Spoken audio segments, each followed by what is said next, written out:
జీవితంలో సోలిపోయి, డస్సిపోయి, కృంగిపోయి, కృషించిపోయి, పాప క్షమాపణ లేక, మారు మనసు లేక, విడుదల లేక, ఏం చేయాలో తోచక, చనిపోయిన తర్వాత ఎక్కడికి వెళ్తావో ఎరగక జీవిస్తుంటే, యెషయా 61వ అధ్యాయం, ఐజాయా చాప్టర్ 61 మొదటి వచనం మధ్య భాగం నుండి నేను చదువుతా.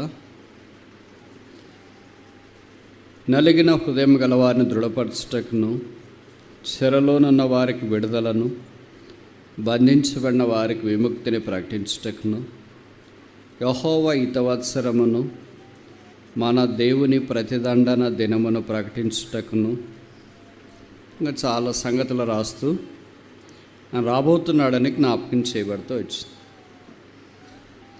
యేసు ప్రభు వారిని గురించిన ప్రవచనం. ఈ ప్రవచనం యొక్క గొప్పతనం ఏంటంటే, మొదటి రాకడ, రెండవ రాకడ రెండు గ్రంథస్థం చేశారు ఈ వచనాల్లో. సువార్త ప్రకటించడానికి వచ్చినాడు అనేది మొదటి రాకడ, ఆయన ప్రతిదండన దినాన్ని ప్రకటించడానికి వచ్చినాడు అనేది రెండవ రాకడ జ్ఞాపకం చేస్తుంది.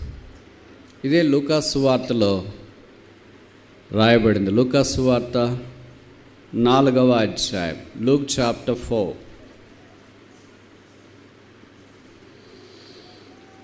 17వ వచనం నుండి నేను చదువుతా. లూకా సువార్త 4వ అధ్యాయం, gospel according to doctor Luke chapter 4 verse 17, 4:17. ప్రవక్త అయిన యెషయా గ్రంథం ఆయన చేతికి ఇవ్వబడెను. ఆయన గ్రంథం విప్పగా 19వ వచనం దాకా, ప్రభు హితవచనం ప్రకటించుటకును ఆయన నన్ను పంపి ఉన్నాడు అని వ్రాయబడిన చోట ఆయనకు దొరికింది. ఇప్పుడు ఈ రెండు వాక్యాలు దగ్గర దగ్గర పెట్టుకోండి. యేసు ప్రభు వారు యెషయా గ్రంథం 61 మొదటి 2 వచనాలు ఇక్కడ తిరిగి సైట్ చేసినారు. లూకా సువార్త 4వ అధ్యాయం 18-19, యెషయా గ్రంథం 61వ అధ్యాయం 2వ వచనము, లూకా సువార్త 4వ అధ్యాయంలో ఎక్కడ కట్ చేశాడు.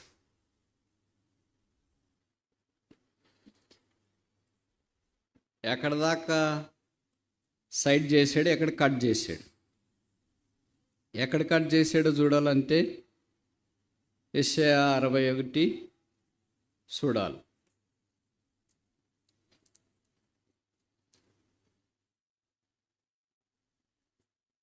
ప్రభు హితవత్సరం ప్రకటించుటకును ఆయనను పంపి ఉన్నాడు. కట్. ఏం కట్ అయింది? ఏ మాటలు కట్ అయ్యాయి? ప్రభువు ప్రతిదండన దినం, the day of his revenge. ఆయన ప్రతిదండన చేసే దినంతో కట్ చేయబడింది. ఎందుకు అక్కడ కరెక్ట్ కట్ చేశాడు? రాలేదా చదవటానికి? ఆ పేజ్ అయిపోయిందా? ఇక్కడే ఈ రెండవ రాకడ జ్ఞాపకం చేసే ప్రవచనం. మొదటి రాకడ హితవత్సరాన్ని ప్రకటించడానికి వచ్చిన, ఇయర్ ఆఫ్ ద గ్లాడ్నెస్, సువార్త దీనులకు, సామాన్యులకు, బలహీనులకు, ఇలాంటి వారికి సువార్త ప్రకటించడానికి ఆయన నన్ను పంపి ఉన్నాడు అని కట్ చేసి అని వ్రాయబడిన చోట ఆయనకు దొరికాను. ఇప్పుడు కింద వరుస చూడండి, బైబిల్ చూడండి. ఎందుకంటే తక్కువ మంది ఉన్నాం కనుక ఎక్కువ బైబిల్ చూసి చెప్తాం. 20వ వచనం, లూక్ చాప్టర్ 4 verse 20, లూక 4:20. ఆయన గ్రంథము చుట్టి పరిచారకునికి ఇచ్చి ఆయన గ్రంథమును చెప్పండి చుట్టినాడు. పైన ఇప్పుడు 17 చూడండి, verse 17, ఆఖరి వరుస. ఆయన గ్రంథమును ఎవరు విప్పేది? యేసు ప్రభు. ఎవరు చుట్టేది? యేసు ప్రభు. ఇప్పుడు చుట్టినాడు. ఇంకా ఎక్కడి నుండి చుట్టాడు? హితవత్సరం అయిపోయిన తర్వాత ఇంక చుట్టేశాడు. దాని తర్వాత ఏముండాలా? ప్రభువు ప్రతిదండన దినం. అది తెరవలేదు. మరి ఎప్పుడు తెరిచాడు? చుట్టిన తర్వాత. ఆయనే చుట్టాడు, ఆయనే తెరవాలా. ఎప్పుడు తెరిచాడు? ప్రకటన గ్రంథం 5వ అధ్యాయం, రెవల్యూషన్ చాప్టర్ 5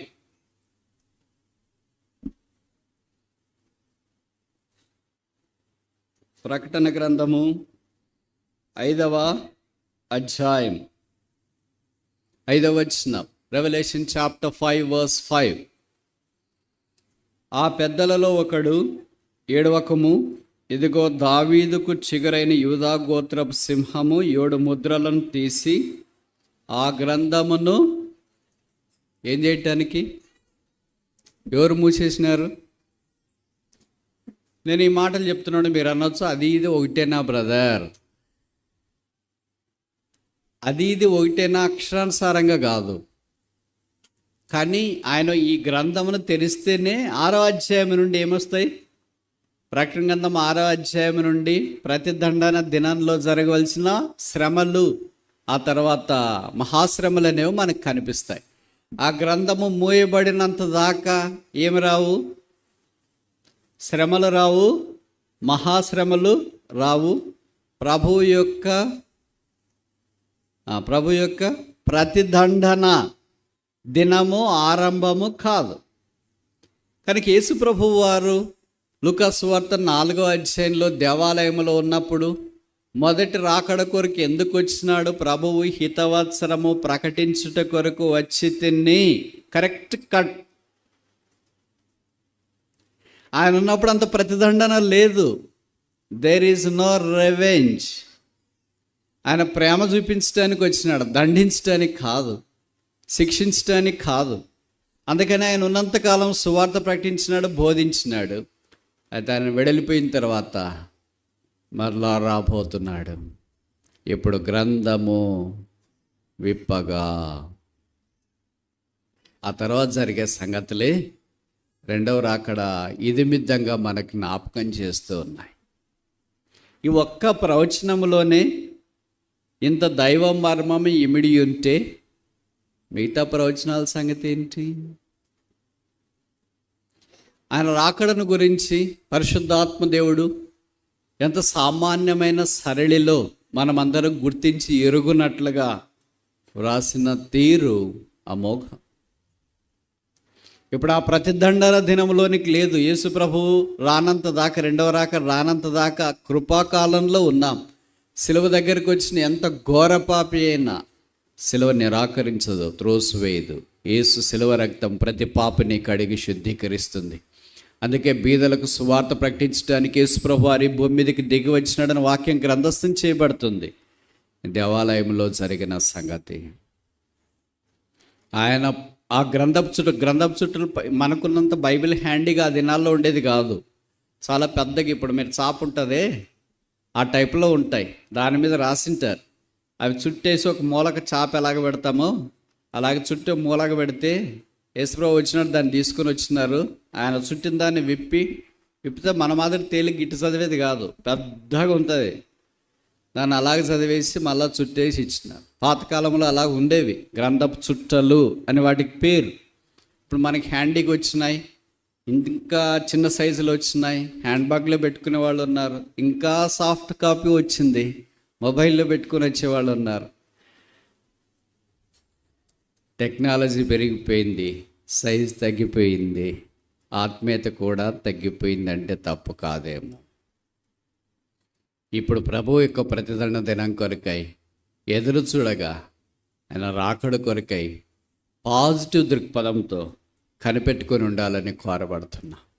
యేసు ప్రభు వారు మొదటి రాకడ ఈ భూమి మీదకి దీనిలోకి స్వార్థ ప్రకటించడానికి వచ్చినాడు. ఆయన నోరు తెరిస్తే ధన్యతల వర్షం ధారావాహికంగా కురిసిపోయింది. ఆయన దయగల మాటలకు ప్రజలు ఆశ్చర్యచకితులయ్యారు.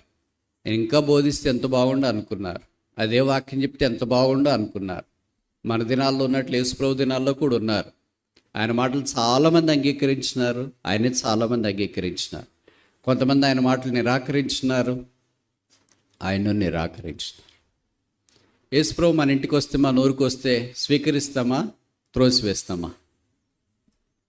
మా ఇంటికి రావద్దు అంటామా? ఉన్నారు అలాంటి వాళ్ళు.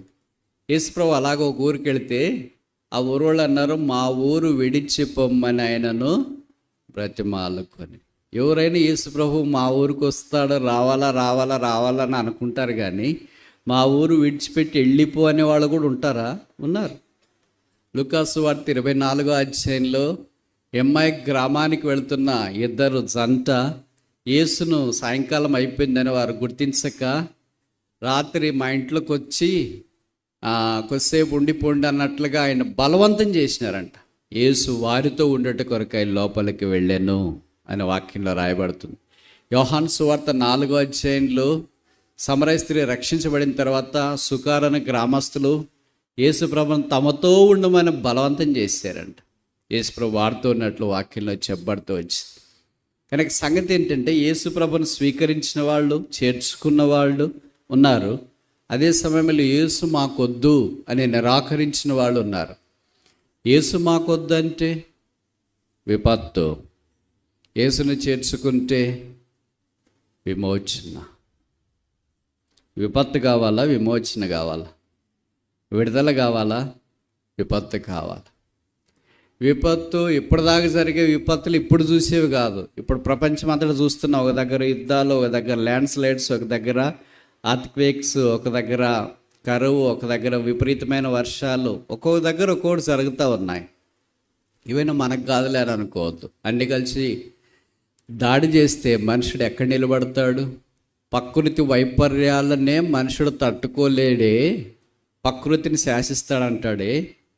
ప్రకృతి వైపర్యాలు మనిషి తట్టుకోలేనప్పుడు ప్రభు యొక్క ఉగ్రత దండాన్ని, దినాన్ని మనుషుడు తట్టుకోగలడా?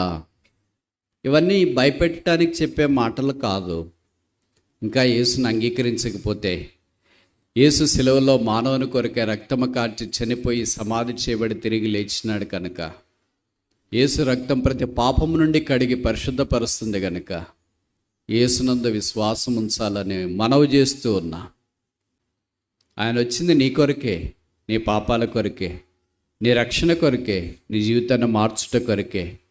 జీవితంలో సోలిపోయి, డస్సిపోయి, కృంగిపోయి, కృషించిపోయి, పాప క్షమాపణ లేక, మారు మనసు లేక, విడుదల లేక, ఏం చేయాలో తోచక, చనిపోయిన తర్వాత ఎక్కడికి వెళ్తావో ఎరగక జీవిస్తుంటే యేసు ప్రభువుని మీకు పరిచయం చేస్తున్నా. యేసు పాపుల రక్షకుడు, పాపుల విమోచకుడు. ఆ యేసునందు విశ్వాసం ఉంచి పాపక్షమాపణ, మారు మనసు పొందాలని మనవి చేస్తున్నా. యేసునందు విశ్వాసం ఉంచిన మనము ఆ ప్రతిదండన దినానికి సంబంధించిన దాంట్లో నుండి తప్పించబడి యేసు రాకడ కొరకు ఎదురు చూస్తూ ఆయన వచ్చినప్పుడు ఆయనతో పాటు ఉండటానికి కొనిపోబడుతూ ఉన్నా. ఒకవేళ ఆయన ఇప్పుడే వస్తే ఎంత మంచిది. కొన్ని మిస్ అవుతాం అనుకో, రాత్రి భోజనము అవన్నీ. But that's not a big miss anyway. We're going to gain much. కొంత మిస్ అయితేనే ఎక్కువ మనం పొందుతాం. ఈ లోకాన్ని మిస్ అయితే పరలోకాన్ని పొందుతాం. ఈ లోక వైభవాలు మిస్ అయితే పరలోక వైభవాన్ని పొందుతాం. ఈ లోక ఆధిక్యతలన్నీ మిస్ అయితే పరలోక భాగ్యంలోనికి మనం ప్రవేశిస్తాం. We miss this, we gain the upcoming world. ఈ లోకాన్ని మనం మిస్ చేసుకున్నా రాబో లోకం మనదవుతుంది. ఆయన రాజ్యము అంతము లేనిది. లూకాసు వార్త 1వ అధ్యాయంలో దేవుని దూత గాబ్రియేలు మరియమ్మ దగ్గరికి వచ్చినప్పుడు చెప్పిన మాటలు మీకు తెలుసు కదా. లూకాసు వార్తలో కొన్ని స్టేట్మెంట్లు ఉన్నాయి. దాంట్లో ఒకటి ఏంటంటే అయాం అంటే నేను.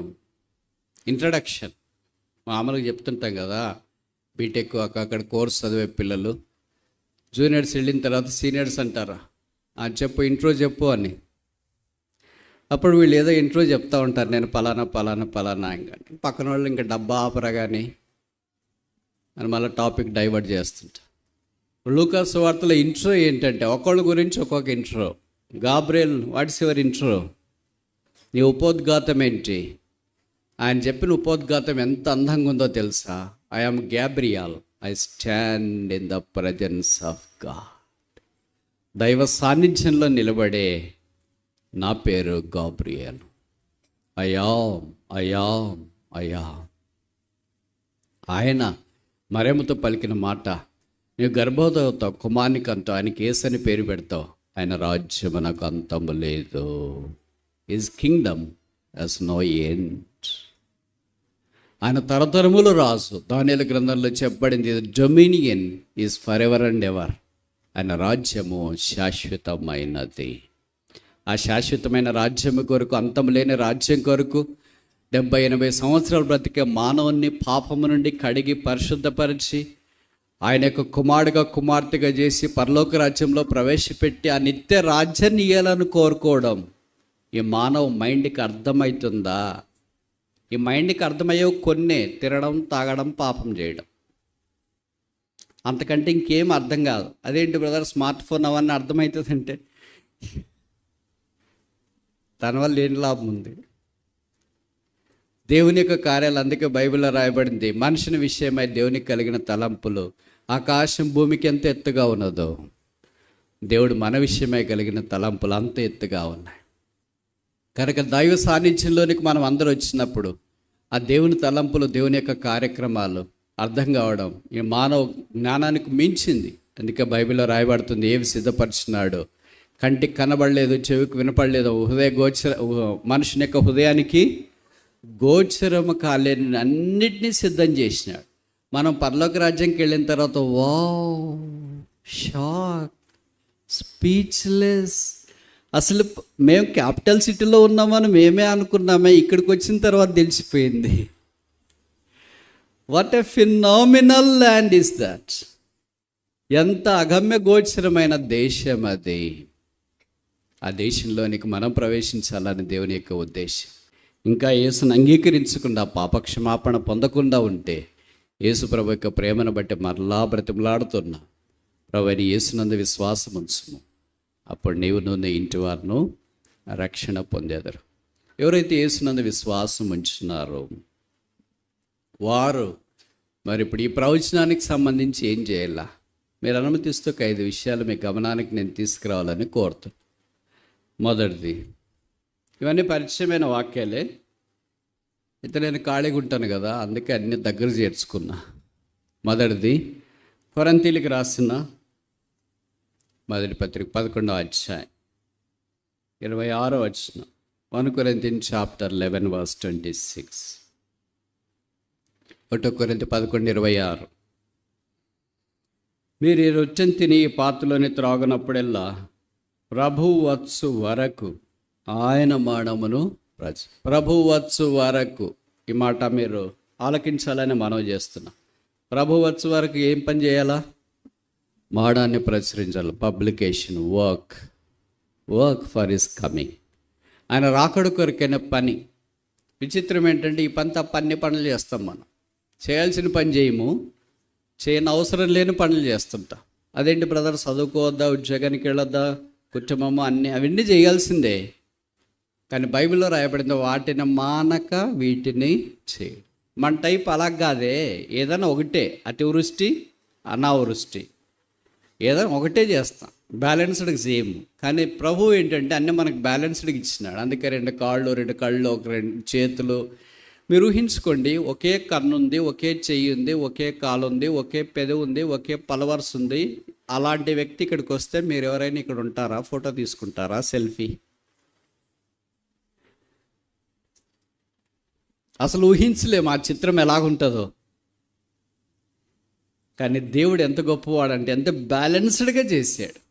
2 కళ్ళు ఉంటే, 2 చెవులు ఉంటే, 2 తర్వాత ఏంటి పెదవులు ఉంటే, 2 పలవరసలు ఉంటే, 2 చేతులు, 2 కాళ్ళు, ఇవన్నీ పెట్టేటప్పటికి ఎంత balanced, absolute prototype of God. దేవుని యొక్క రూపములోనికి మనిషి దించినాడు, అచ్చుగుద్దినాడు అంటారు కదా, ఆయిల్ ప్రింట్. అందుకే ఆది కాండంలో చెప్పబడినట్లు తన పోలిక చొప్పున ఆయన నరుని చేసాను. ఆయన చేసిన పోలికలోన there is not even a youth of mistake found there. మామూలు మనం ఏదైనా చేస్తే సాధారణంగా అది అంత బాగుండదు. మీ అందరికి బాగా తెలుసు కదా, మీలో ఎంతోమంది వంటలు చేసేవాడు ఉన్నారు. కాకపోతే ప్రతిసారి వంట బాగా కుదురుతుందని మీకే తెలియదు. వాస్తవం అంటారా కాదా? మాంసమే ఉంది, చికెనే ఉంది, కుదురుతుందో లేదో అని వాళ్ళకి అపనమ్మకం. రోజు చేస్తూనే ఉన్నారు, 7 తరబడి చేస్తూనే ఉన్నారు, కానీ కుదురుతుందో లేదో అని. అప్పుడు పిల్లలు ఆ రోజే కుదరదు అనుకోండి, భర్త వాళ్ళు ఏంటి బాగాలేదు, ఇది కారం ఎక్కువైంది, ఉప్పు ఎక్కువైంది, అది ఇది అని అంటే ఏదో వచ్చినట్లు చేసినారు, రేపటి నుండి మీరే చేసుకోండి. మనం చేసే దాంట్లో పొరపాట్లు దొరలవచ్చు, కానీ యేసు ప్రభు చేసిన దాంట్లో there is not even a single iota or a molecule of the mistake found in his creation. ఆయన చేసిన సృష్టి అంతటిలో ఏ ఒక్క అణువంత కూడా ఇంపర్ఫెక్షన్, అసంపూర్ణత కనపడదు. Because God is perfect, what ever it does is perfect. కారణం ఏంటంటే బైబిల్లో రాయబడింది, ఆయన సంపూర్ణుడు కనుక ఆయన చేయనదంతయు కనుక ప్రభు రాకడ పర్యంతము ఆయన పని, దేవుడే పని చేసినాడు. ఆదికాండము 1వ అధ్యాయంలో మనం చూస్తాం, ఆయన పని చేసి విశ్రమించిన. ఆయనే పని చేస్తే మనం పని చేయకుండా బద్ధకమైతే ఎట్లా?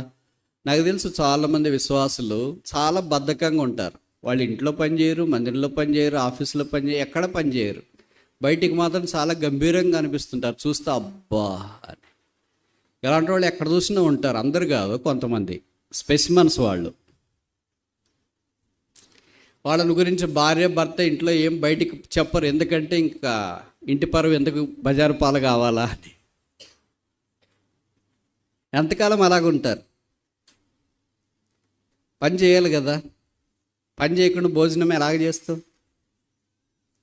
భౌతికమైన పని చేయట్లేదు, ఇంకా ఆత్మీయమైన పని ఏం చేస్తారు? కొంతమంది అంటారు, ఇది చేస్తే అది చేస్తాం బ్రదర్, అటు కుదరదు. ఇది చేయాలా అది చేయాలా, వాటిని మానక వీటిని చేయాలి. ఒకటి మానేసి ఒకటి పూర్తి చేస్తామంటే కుదరదు. అలాంటి వాళ్ళు చాలామంది ఉన్నారు. ఇంకెంతకాలం అలాగ ఉంటారు సోమరులుగా, బద్ధకస్తులుగా. దేవుడు సోమరులు ఎప్పుడు ఎన్నిక చేసుకోడు. God never chooses a sluggard slothful person. You wants all active people, dynamic. మీ మాదిరి యాక్టివ్గా డైనమిక్గా ఉండేవాళ్ళు కావాలా. అందుకే పేతురు లాంటి వాళ్ళని ఆయన ఎన్నిక చేసుకున్నాడు, యోహాన్ లాంటి వాళ్ళని ఆయన ఎన్నిక చేసుకున్నాడు. ఫుల్గా తిని దండ నిద్రపోయే వాళ్ళు అలాగే ఉన్నారు, నరకానికి వెళ్ళిపోయారు. ప్రభు వచ్చున్నాడు, ఆయన వచ్చు వరకు ఆయన మరణాన్ని ప్రచురించాలి. ఆయన మరణం ప్రచురించాలంటే ఆయన మరణంలో మనము కార్యకారి కావాలి కదా. We have to identify in his death, burial and resurrection. భక్సింగ్ గారు చెప్పే మాటలు ఇవే. We have to identify in his death, burial and resurrection. ఇక మామూలుగా మేము చెప్తే మీకు ఇనుబుద్ధి కాదు. ఏంటో చెప్తున్నాడు బ్రదర్, పాయింట్లు లేవు, జాయింట్లు లేవు. యేసుప్రభు యొక్క మరణములోను, భూస్థాపనలోను, పునరుత్థానములోను పాలివారం కాదు. మనం ఏమనుకుంటామంటే ఈ మాటలు చెప్తుంటే బాప్తిసం తీసుకున్నాం కదా అప్పుడే, ఇంకేమి అంటే బాప్తిసం తీసుకునే వాళ్ళకు మాత్రమే ఇది వర్తిస్తుంది, తర్వాత వర్తించదని కాదు. ఇది డైలీ ఎక్సర్సైజ్. ఇది ప్రతిదినమైన మరణము, ప్రతిదినమైన భూస్థాపన, ప్రతిదినమైన యొక్క పునరుత్థానం. అందుకే అపోస్తలుడైన పౌలు ఫిలిప్పీలకు రాస్తూ 3వ అధ్యాయంలో అన్నాడు, that I may know him and the power of his resurrection. ఆయనను, ఆయన పునరుత్థాన శక్తిని ఎరుగు నిమిత్తము. ఆయనను, ఆయన పునరుత్థాన శక్తిని ఎరగాలని అపోస్తలుడైన పౌలు సమస్తమును పెంటతో సమానముగా ఎంచుకొని క్రీస్తు కొరకై వెనకున్న మరిచి ముందున్న వాటి కొరకై వేగురు పడుతూ బహుమానం కొరకై పరుగులు తీసిన సంగతి మనకు పరిచి. లోకంలో చూడండి, ఒలింపిక్స్ జరుగుతున్నాయి కదా, కొన్ని డిస్కరేజింగ్ థింగ్స్ జరుగుతున్నాయి. మీరు న్యూస్ చూసింటారు. 100 గ్రాములు పెరిగితేనే డిస్క్వాలిఫై అయితే మనం 800 గ్రాములు పెరిగింటాం, తల పట్టుకుని పెరిగింటాం. ప్రభువు అదే మెషర్లో మనల్ని మెషర్ చేస్తే, నువ్వు 100 గ్రాములు పెరిగితే పరిసరికి అన్ఫిట్, నీకు సండే క్లాస్ లేదు, ప్రార్థన లేదు, ఏమంటే నాకు తెలిసి ఎవరు క్వాలిఫై కామనుకుంటా. ఎందుకంటే పెరుగుతూనే ఉంటాం. జ్వరం వచ్చేదాకో, కోవిడ్ వచ్చేదాకో. అంతే. ఒక భౌతికమైన ఆటలు ఎంత స్ట్రిక్ట్ డిసిప్లిన్ కోరుకుంటాయి. 100 గ్రాములు అంటే ఏముంది, హెయిర్ ఇవన్నీ ఉంటాయి కదా, ఏదో ఒకటి. ఇవి 100 గ్రాములు ఇంకెట్లా లెక్కించాలా? భౌతికమైన పందెము కొరకై, ప్రైజ్ కొరకై, బహుమానం కొరకై పరుగులు తీస్తున్నప్పుడు అంత కఠోరమైన శిక్షణ, డిసిప్లిన్ ఉంటే ఆధ్యాత్మికమైన బహుమానం పొందాలని గురి యొద్దకే పరిగెడుతున్న మన సంగతి ఏంటి? మనల్ని చూస్తే ఎవరైనా అనుకుంటారా వీళ్ళు నిజంగా పందెంగా వాళ్ళని, పందెం కొరకు పోరాడుతున్నారని? Prizes are not simple. బహుమానాలు తేలిగ్గా రావు.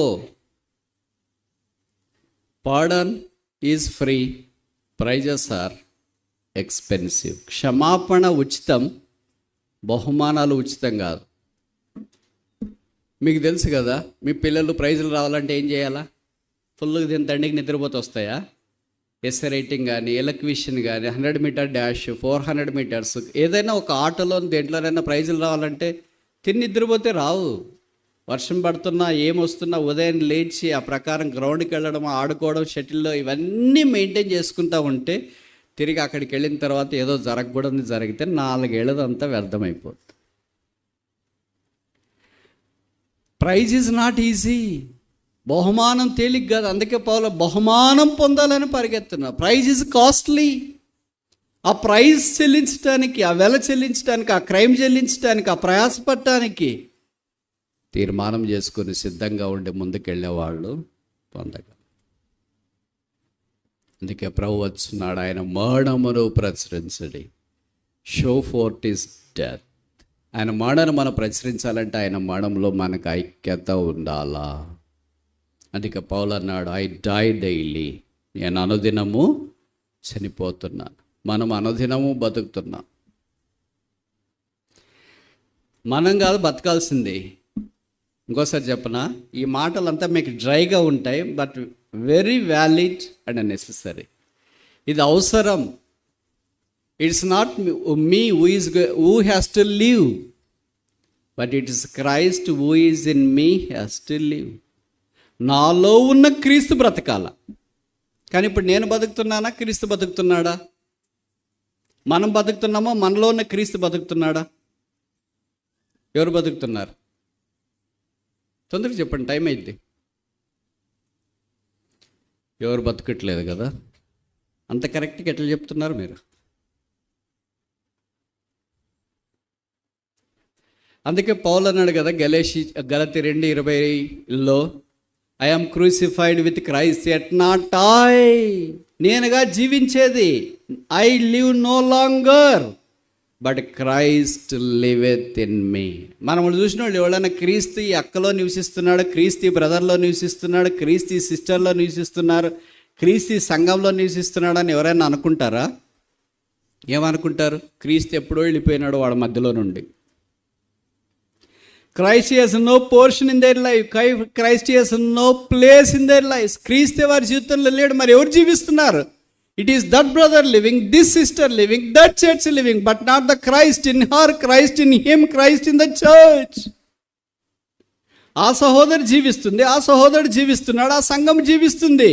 వారిలో ఉన్న క్రీస్తు జీవించాలని కోరబడతాం. ఆయన మనలో జీవించడం ద్వారా ఆయన మరణాన్ని మనం వెల్లడి చేసే అవకాశం. ఆయన మనలో జీవిస్తే ఆయన వల్లే మాట్లాడతాం, ఆయన వల్లే ఆలోచిస్తాం, ఆయన వల్లే తలస్తాం, ఆయన వల్లే జీవిస్తాం, ఆయన వల్లే ఉంటానికి. We shall be like him. ఇప్పుడు ఎట్లున్నాం మనము? How are we like Christ or like dash? చెప్పండి. మౌనంగా ఉండొద్దండి. మేధావులు మౌనంగా ఉండట సమాజానికి చేటు.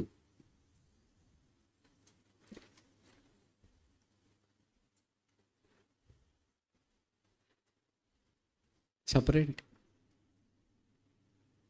చెప్పకూడదు అనుకున్నారా?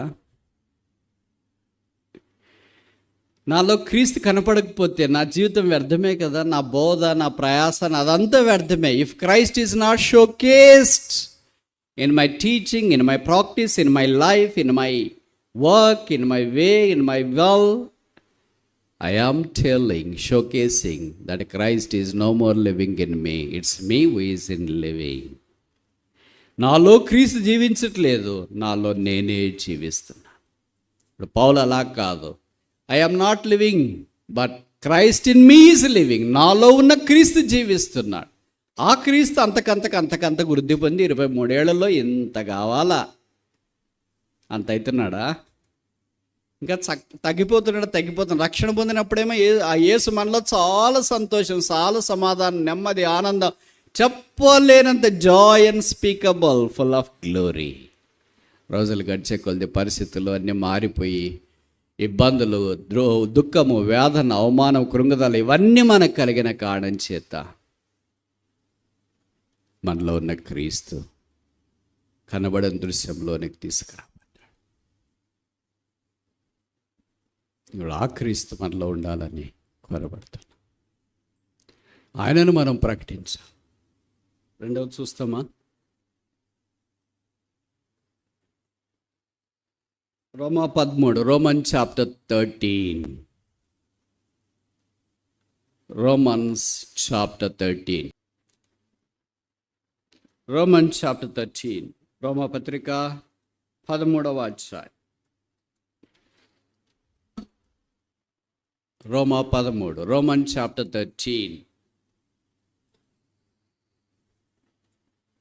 12-13 చదువుతారు. రాత్రి చాలా గడిచి పగలు సమీపముగా ఉన్నది కనుక మనం అంధకార క్రియలను విసర్జించి తేజ సంబంధమైన దోపకడములను ధరించుకుందాం. 13వ వచనం ఆఖరి వరుస, పగటి యందు నడుచుకున్నట్టు మర్యాదగా నడుచుకుందాం. మర్యాదగా నడుచుకుందాం అంటే అర్థం ఏంటి? ఎట్లా నడుస్తున్నామని. మర్యాదకు వ్యతిరేక పదము అంత కరెక్ట్గా ఎట్లా చెప్తున్నారు? అనుభవమా, నేర్చుకున్నారా? మర్యాదగా నడుచుకుందామని పౌలు అంటున్నాడు రోమేలు కంటే. అర్థం ఏంటంటే వాళ్ళు మర్యాదగా నడుచుకోవట్లేదు. అంటే పగలపూట నడిచే మర్యాద వేరే, రాత్రిపూట నడిచే మర్యాద వేరే. అటు ఇటు ఊగేవాళ్ళు రకరకాల మనుషులు కనిపిస్తారు. అదే పగలైతే ఎవడు దాన్ని వాడు పోతుంది, ఊగేది ఏముండదు. మర్యాదగా పగలు నడుచుకుంటున్నట్లుగా ప్రభు రాకడ సమీపించబోతుంది. యుద్ధోపు గడవలు ధరించుకున్న వారమై మర్యాదగా నడుచుకోవాలి. కనుక ఇది రెండోది ఏం మనకి జ్ఞాపకం చేస్తుందంటే వాకింగ్. మొదటిది వాకింగ్, పని చేయాల. రెండోది ఏంటంటే వాకింగ్. ఆయన రాబోతున్నాడు కనుక మన నడక ఆయన కోరినట్లు. బైబిల్లో మర్యాదలు చాలా ఉన్నాయి. దాంట్లో ఒక మర్యాద ఏంటంటే లోక మర్యాద. లోక మర్యాద నాకంటే మీకు బాగా తెలుసు. లోపల ఒకటి ఉంటే బయట ఒకటి చెప్తారు. రండి కూర్చుండి, అసలు ఇంతకాలం కనపడలేదు కదండి, ఎక్కడ ఉన్నారండి. లోపల ఏమనుకుంటారు, ఇంకా బతుకున్నావు, ఎప్పుడో చచ్చిపోయినావు అనుకుంటా.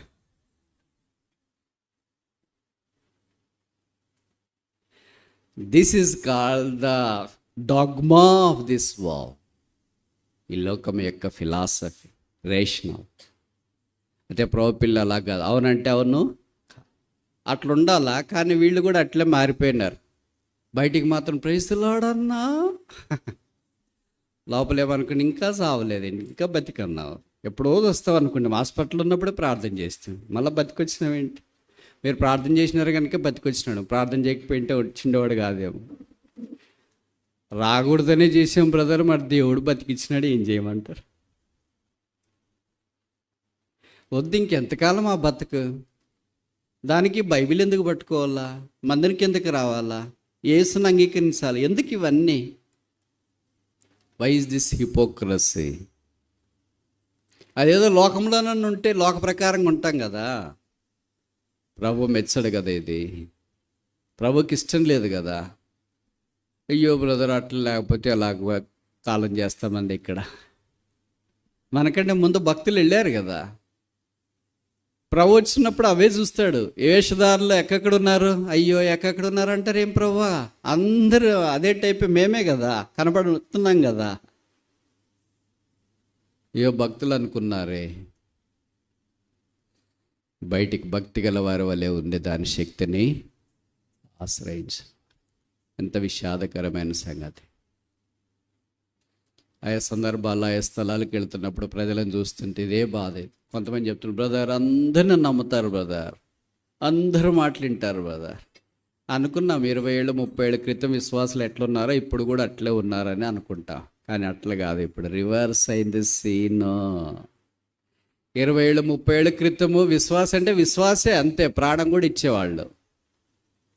ఇప్పుడు అట్లా కాదు. ప్రాణం ఈకపోయినా పర్వాలేదు, తీయొద్దండి. ఇంకోసారి చెప్పనా? ప్రాణం ఇయ్యకపోయినా పర్వాలేదు, తీయొద్దు.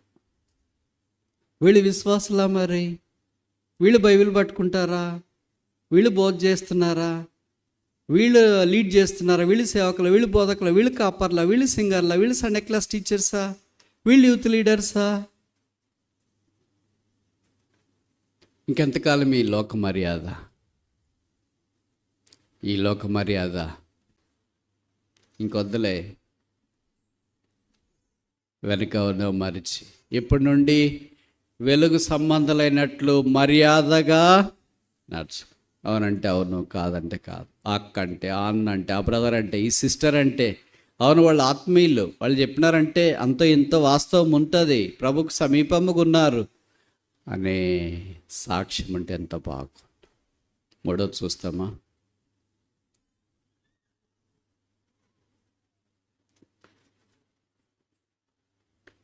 తెస్సలోనికి రాసిన మొదటి పత్రిక 1వ అధ్యాయం 10వ వచనం. 1 Thessalonians chapter 1 verse 10. తెస్సలోనికైలకు రాసిన మొదటి పత్రిక 1వ అధ్యాయం 10వ వచనం. 9-10 తెలుగులో మనకు కలిసి ఉన్నాయి. నేను చివరి వరుసలు చదువుతాను. అనగా రాబో ఉగ్రత నుండి మనల్ని తప్పించున్న ఆయన కుమారుడని యేసు పరలోకము నుండి వచ్చునని ఎదురు చూస్తున్నా. పరలోకము నుండి వచ్చునని ఎదురు చూస్తున్నా. దీనికి ఏం పేరు పెడదాం? వెయిటింగ్. మొదటిది ఏంటి? వాకింగ్ పీపుల్, పనిచేసేవారు, ఆయన మౌనమును ప్రచురిస్తారు. రెండవది ఏంటి? వాకింగ్ పీపుల్, మర్యాదగా నడుచుకునేవాడు. మూడవది ఏంటి? వెయిటింగ్ పీపుల్, ఆయన పరలోకము నుండి వచ్చినని వారు ఎదురు చూస్తూ ఉన్నారు. తెస్సలోనికైలకు అంత గొప్ప ఆధిక్యత ప్రభువు అనుగ్రహించినాడు. అందుకే మీరు గమనించడం లేదో, ఆ పత్రికలోనే మొదటి పత్రిక, రెండవ పత్రికలో ఆయన రాకడ గురించి చాలా సంగతులు రాస్తున్నాడు. అందుకే ఈ 2 పత్రికలు ఏమంటారంటే ద కమింగ్ ఆఫ్ క్రైస్ట్, క్రీస్తు రాకడ గురించిన సంగతులు ఇదిమిద్దంగా చెప్పబడిన పత్రికలుగా పరిగణిస్తున్నారన్న సంగతి మనకు పరిచయం. ఆ రాకడ కొరకు కనిపెట్టుకొని ఉన్నారు, ఎదురు చూస్తున్నారు. ఎలాగ ఎదురు చూడాలా? మీ అందరికి బాగా తెలుసు కదా. మీరు ఆఫీస్కి వెళ్ళి ఉంటారనుకో, భార్య భర్త ఇద్దరు, పిల్లలు స్కూల్ నుండి 4కే వస్తారు, మీరు వచ్చేలోగా 5:30 6 అయింది అనుకో ఆఫీస్ నుండి. పిల్లలు ఎలాగ ఎదురు చూస్తారు మీ కొరకు? వస్తారా అని, లేకపోతే లేదనుకుంటారా? మా మమ్మీ డాడీ ఆ వాకిల దగ్గరే, డోర్ దగ్గరే అక్కడే ఎదురు చూస్తారు, కిటికీలో నుండి చూస్తుంటారేమో ఎప్పుడు వస్తారో. ఏ బండి శబ్దమైనా, ఏ ఆటో శబ్దమైనా మమ్మీ వచ్చిందే డాడీ వచ్చింది, మమ్మీ వచ్చింది డాడీ వచ్చింది. అలాగే భార్య భర్తలు కూడా, భర్త ఆఫీస్కి వెళ్ళాడు అనుకోండి, సాధారణంగా 5కి రావాలి, ఇంకా రాలేదనుకోండి, భార్య బయట చైర్ వేసుకుని కూర్చొని ఉంటారు. ఇట్లా అంటున్నారు, రోజు చేసేది అదేగా. ఏంటి ఇంకా రాలేదు? సద్బుద్ధితోనే నేను చెప్తాను, వేరే కాదు. రాలేదు, ఏమైందో ఏమో, ఏమైందో ఏమో, ఏమన్నా ఆఫీస్లో పనా, లేకపోతే ఏమైనా బాగలేదా, లేకపోతే ఏంటి, ఏం కథ, పాజిటివ్ దృక్పథమే. కనుక ఎదురు కనిపెట్టుకొని ఉంటా. మన భర్త, భార్య, పిల్లలు, స్కూల్కి పిల్లలు వెళ్ళారు, స్కూల్ సమయం అయిపోయింది, వదిలే సమయం అయినా రాలేదనుకోండి, తల్లిదండ్రులకి ఇంకెంత లేని కంగారు. భర్త ఆలస్యంగా వచ్చినా, భార్య ఆలస్యంగా వచ్చినా అడ్జస్ట్ అవుతారేమో, కానీ పిల్లలు 4 గంటలకు స్కూల్ అయిపోతే 4:30కి ఇల్లు చేరాలంటే రాలేదు అని అంటే ఇంక తల్లిదండ్రుల కంగారు మనం చెప్పలేం. 9 నెలలు మోసి కన్న తల్లిదండ్రులకే వారి పిల్లల మీద అంత కడుపు తీపి ఉంటే, సిలువలో మన కొరకే రక్తము కార్చి చనిపోయి సమాధి చేయబడి మనల్ని కడిగి కొన్న ప్రభువారికి మనం అంటే తీపి లేదా? మనం కూడా రావాలా రావాలా రావాలని ఎదురు చూస్తున్నాడు ఆయన. ఎప్పుడు వస్తారని. మనం ఏమంటాం? ఉండుమా అని. పిల్లి ఎలాగంటారో, ఉండేడి అని ఎలాగంటారో మనం కూడా, ప్రభు ఆగు, ప్లీజ్ వెయిట్. రావాలని ఉంది కానీ ఇక్కడ ఇంకా చాలా పనులు ఉన్నాయి. అయితే తెస్సలోనికైలు అలాంటి వాళ్ళు కాదు, వారు ప్రభు కొరకు ఎదురు చూసేవారిగా ఉన్నారు. కానీ ప్రభు ఇప్పుడు వచ్చినా పర్వాలేదు, ఎదురు చూసి ఆయనతో పాటు ఉండడానికి వెళ్ళిపోవాలనే వారు శుభప్రదమైన నిరీక్షణ కలిగిన. 4వది చూస్తామా? తిమోతికి వ్రాసిన 2వ పత్రిక 4వ అధ్యాయం 2 Timothy chapter 4 verse 8. తిమోతికి రాసిన 2వ పత్రిక 4వ అధ్యాయం 8వ వచనం. ఇక మీదట నా కొరకు నీతి కిరీటం ఉంచబడి ఉన్నది. ఆ దినమందు నీతిగల న్యాయాధిపతి అయిన ప్రభువు అది నాకు మాత్రమే కాకుండా తన ప్రత్యక్షతను ఆపేక్షించువారు. దీనికి ఏం పేరు పెడదాం? ఏదో ఒకటి చెప్పండి. ఇవన్నీ మనం పెట్టుకునే పేర్లే, ఎందుకంటే గుర్తుండటానికి. Wishing people, అపేక్షించేవారు. ప్రభు వస్తాడని. ఇంగ్లీష్లో ఏం రాయ, దో దట్ లవ్ ఈజ్ కమింగ్. ఆయన ప్రేమను, ఆయన రాకడను ప్రేమించే వారి కొరకట. అంటే ఆయన శిలువలో మనల్ని ఎలాగ ప్రేమించినాడో, ఆయన ప్రేమను మనం రుచి చూసుకుంటున్నప్పుడు ఇప్పుడు ఆయన రాకడను కూడా ప్రేమించే వారికి ఉండాలి. అందుకని 16:22 కొరింథీయులో రాస్తాడు కదా, ఎవడైనాను ప్రభువును ప్రేమింపకుండా ఉంటే. ప్రేమకి రాకడికి ఏమి కరలేషన్, అటాచ్మెంట్, రిలేషన్ ఏంటి? ప్రేమించేవారే రాకడి కొరకు సిద్ధపడగలరు. Those that do not love him cannot prepare for his coming. ఆయనను ప్రేమించలేని వారు ఆయన రాకడి కొరకు సిద్ధపడలేరు. పౌలు అన్నాడు, నా కొరకు దేవుడు ఎన్నో సిద్ధపరిచినాడు నీతి కిరీటం, నాకు మాత్రమే కాదు. మనమైతే ఏం చెప్పిండా, నాకే, మీ అందరికి కాదు, నాకు మాత్రమే కాక ఆయన రాకడన they that love his appearing. పౌలు పత్రికల్లో ఈ పదాలు చేర్చకుండా ఆయన వదిలేయడం చాలా అరదు. ఆయన అరికాల మొదలుకొని నన్నెత్త దాకా రక్తం ఎక్కడెక్కడ ప్రవహిస్తుందో అక్కడ అంతా ఏం ప్రవహిస్తుంది? The appearing of Christ. ప్రభు యొక్క రాకడ, క్రీస్తు ప్రత్యక్షత కనిపిస్తూనే ఉంది. అందుకే ప్రతి పత్రికలో ఎక్కడవుతా పరిశుద్ధాత్మ దేవుని ద్వారా ఈ బంగారు దారం లాంటి ఆయన రాకడను గురించి ఆయన జనిపీయడం, మాట్లాడడం, షోకేస్ చేయడం, దాని గురించిన సంగతులు తెలియజేయడం చాలా ఆధ్యాత్మికమైన ఆశీర్వాదం. అందుకే నేను వెడలిపోవాలని ఇష్టపడుతున్నాను. అది ప్రభుత్వం ఉంటే నాకెంత మేలు. ఆయన రాకడి కొరకు అపేక్షించేవాడు. ఇప్పుడు దాకా ఆయన చూసినాం 4. మొదటిది ఏంటి? వాకింగ్, ఆయన వస్తున్నాడు కనుక ఆయన మరణాన్ని ప్రశ్నించాల. రెండవది ఏంటి? వాకింగ్ పీపుల్, లోక మర్యాదను అనుసరించక మర్యాదగా వెలుగులో ఉన్నట్టు నడుచుకో. మూడవది ఏంటి? వెయిటింగ్ పీపుల్, ఆయన రాకడి కొరకు తెస్సలోనికైలు ఎదురు చూచినట్లు మనం ఎదురు చూచేవాళ్ళు. నాలుగవది ఏంటి? విషింగ్ పీపుల్, ఆపేక్షించాల. లవింగ్ ఈజ్ కమింగ్, ఆయన ఎప్పుడొస్తాడా అని ప్రేమించేవారు. ఆయనను ప్రేమించే అనుభవంలోనికి వచ్చినప్పుడు ఆయన రాకడను ఆపేక్షించే అనుభవంలో మనం ఉండటానికి అవకాశం. అందుకే ప్రభు రాకడ, ప్రభు అనే మాటలు వాడబడుతూ వచ్చినాయి. క్రీస్తు అనే మాట కంటే, యేసు అనే మాట కంటే.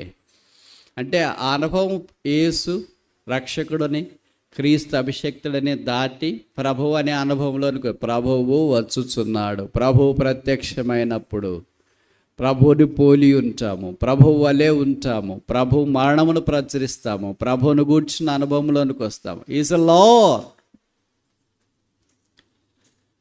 అక్కడ దాకా రావాలంటే యేసుతో ఆరంభించాలి కదా. యేసుతోనే ఆరంభించకపోతే ఇంక క్రీస్తు ఎప్పుడు వచ్చేది? క్రీస్తు ఆరంభించకపోతే ప్రభు ఎప్పుడు వచ్చేది? ఇప్పుడు నేను ఒక ప్రశ్న అడిగి జవాబు చెప్పి ముగించడానికి ప్రయత్నం చేస్తా. టైం అయింది కదా. మన రక్షకుడైన యేసుక్రీస్తు ప్రభువారు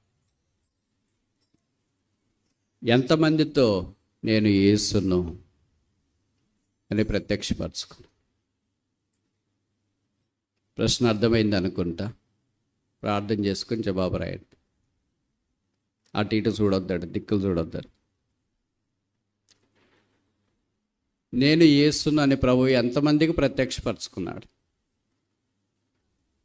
5 మంది, 10 మంది, 20 మంది, 30 మంది? ఏదో ఒక నెంబర్ చెప్పండి. None of the above, all of the above?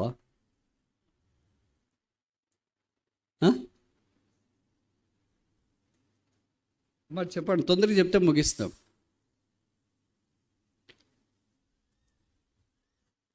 మిమ్మల్ని ఎందుకు అడుగుతున్నామంటే మీరు ఇట్లా ఆలోచించే అవకాశం అన్న ఉంటుంది. ఇప్పుడు ఇంటికి పోతే ఆలోచించే టైం లేదు, ఆలోచనలనే వేరేగా ఉంటాయి. మందిరంలో ఉన్నప్పుడైనా వాక్యం మీద ఆలోచన రాని, అందుకొరకు ఇది చిరు ప్రయత్నం. ఎంతమంది? 5, 10, 15 ఏదో ఒకటి చెప్పండి.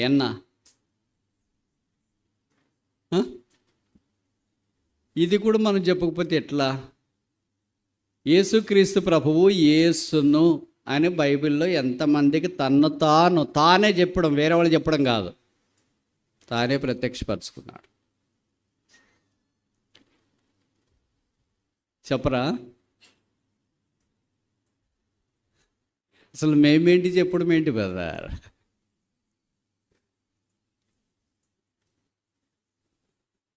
కనీసం ఇద్దరే. షాకింగ్ కదా ఇది,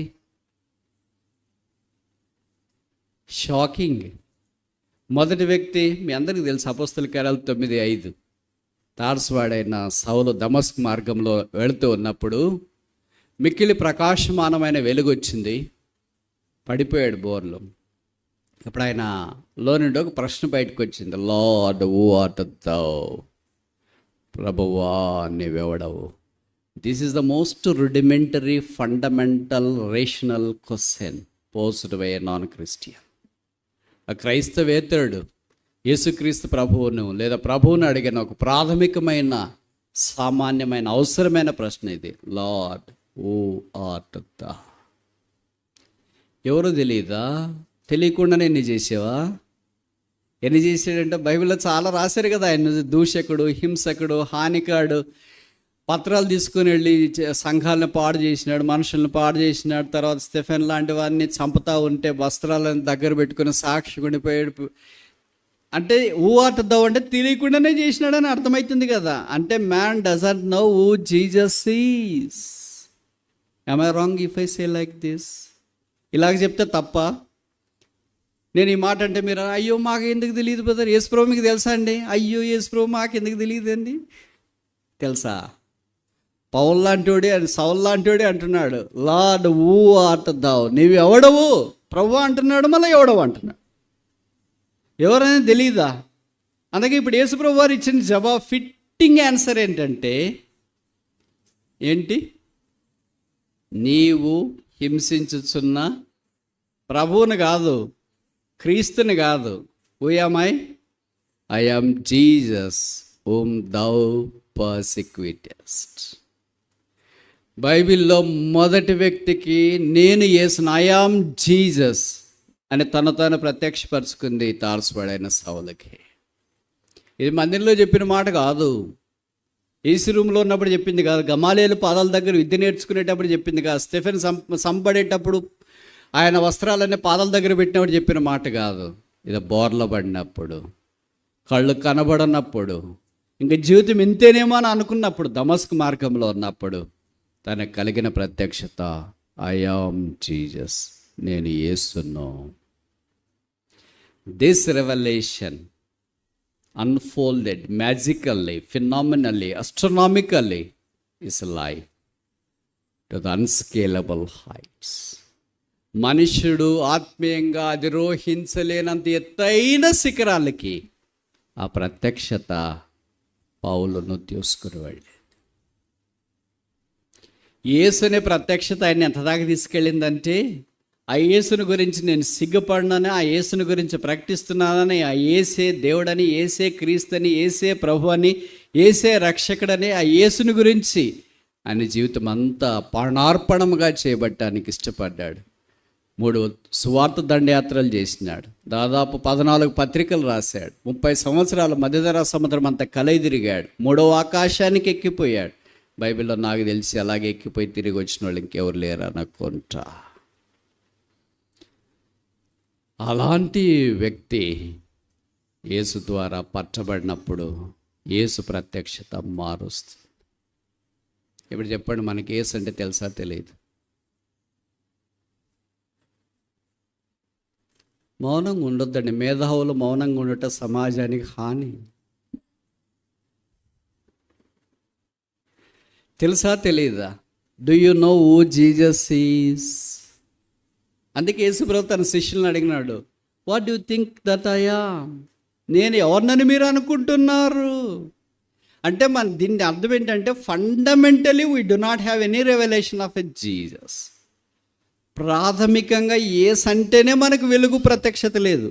సిలువ దగ్గరికి వచ్చినాం, పాపాలు ఒప్పుకున్నాం, సిలువలో నుండి ప్రవహించే రక్త పూటను ఆశ్రయించినాం, యేసు రక్తం ద్వారా కడగబడ్డాం, శుద్ధీకరించబడ్డాం, మందిరానికి వస్తున్నాం, ఆరాధన చేస్తున్నాం, బైబిల్ చదువుతున్నాం, పాటలు పాడుతున్నాం, ఇలాగ వార్షికోత్సవాలకు వస్తున్నాం, ఈబీఎస్లు, సండే క్లాసులు, యూత్ మీటింగ్లు, sisters meeting, brothers meeting, cottage meeting, all meetings, but no revelation. యేసు అనే ప్రత్యక్షత నాకు మనకు కలిగి ఉంటే మనం ఎలాగుండాలా? లైక్ పౌలు వలె ఉండాలి. లేమంటే ఏమని అర్థం? ఐ యామ్ జీసస్, నేను యేసును అనే వెలుగు మన మీదకి రాలేదు, ఇంకా అది ఇంకా అనుభవించలేదు, అది ఇంకా వినలేదు, అది ఇంకా కార్యసిద్ధి కలిగించబడలేదు, దాని కొరకు ఇంకా క్రైమ్ చెల్లించలేదు, దాని కొరకు అవి ప్రయాసపడలేదు. మరి బైబిల్ చదువుతున్నాం కదండి, యేసుక్రీస్తు ప్రభు అందరికి ప్రభు అని పేరు పెట్టుకున్నాం. అందరూ మన దయ్యం కూడా మాట్లాడుతుంది యేసు ప్రభుని గురించి, తెలుసా మీకు? మనకంటే చాలా పాయింట్లు జాయింట్లు చెప్తాడు సాతాను కూడా. రెండో వ్యక్తి చెప్పండి అమ్మా.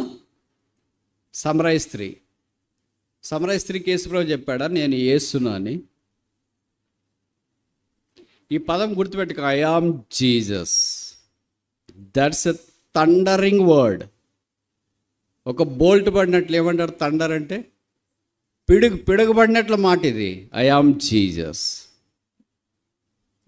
ప్రకటన గ్రంథం 22.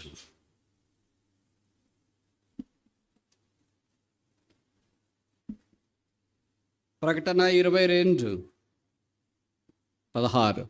Revelation chapter 22:16. సంఘముల కోసము ఈ సంగతులను గూర్చి మీకు సాక్ష్యం ఇచ్చుటకు యేసు అను. రెండోసారి ఈయన చెప్పడం ఇది, యేసు అను నేను. అపోస్తలుడైన యోహాను యొక్క ప్రత్యక్షత మనకు పరిచయం కనుక తార్సువాడైన సౌలుకు, యోహాను భక్తునికి యేసు ప్రభువారు ఐ యామ్ జీసస్, నేను యేసును అని ప్రత్యక్షం. యోహాను ఎలాగున్నాడు? మన మాదిరే ఉన్నాడా? ఉండరు అట్లా. మనం ఇట్లెందుకున్నామంటే ఆ వెలుగు లేదు, ఆ గ్రహింపు లేదు. యోహాను 5 పత్రికలు రాసినాడు. ఆయన రొమ్మును దగ్గర ఆనుకొని ఆయన మాటలు విన్నాడు. దేవుని ప్రేమను గురించి లోకానికి తెలియచేసినాడు. ఎఫెసు సంఘములో కాపరిగా ఉన్నాడు. పద్మాస్ ద్వీపంలో పరవాసిగా ఉన్నాడు. పరలోకం తెరవబట్ట చూచినాడు. సింహాసనాలు చూచినాడు. నూతన ఆకాశం, నూతన భూమి చూచినాడు. ఆ రాబో లోకము, కాలము, రాజ్యము చూసినాడు. ఇవన్నీ యేసు ప్రభు చేసినవన్నీ రాయాలంటే కుదరదు, కొన్ని మాత్రమే రాస్తున్నానని కంక్లూషన్ ఇచ్చేసి వెళ్ళిపో. ఇది ఒక వ్యక్తి యేసును ఎరిగితే. ఇప్పుడు చెప్పండి, మనము ఈ యేసును ఎరిగామా లేదా? Is this Jesus revealed to us, unfolded to us? Yes or no? రక్షకుడిగా మాత్రమే ఎరిగాము. మత్తయి సువార్త 1వ అధ్యాయంలోనే ఉన్నాం మనం. తన ప్రజలైన వారి పాపంలో నుండి ఆయన విడిపించను గనక, రక్షించను గనక ఆయనకు యేసు అనే పేరు అక్కడే ఉండిపోయాం. 1:21 జ్ఞాపం చేసుకుంటున్నాం. బ్రదర్ యేసు రక్షణ బ్రదర్, అయ్యో బ్రదర్, ఇంకా 21లో నుండి మిగతాదంతా ఎప్పుడు ప్రకటన గ్రంథం దాకా ఎప్పుడు వెళ్ళాలా? ఐ యామ్ జీసస్, నేను యేసును అని అపోస్తుల కార్యాల దాకా ఎప్పుడు వెళ్ళాలా? ఐ యామ్ జీసస్ ప్రకటన గ్రంథంలో చెప్పబడిన మాట దగ్గరికి ఎక్కడికి వెళ్ళాలా? ఇప్పుడు అలాంటి ఇద్దరు దేవుని కొరకే వాడబడిన అగ్రగామి స్తంభాలు క్రైస్తవ వీరులు, విశ్వాసం. యేసును ఎరిగిన వ్యక్తి ఆత్మీయ ఉన్నత స్థితి.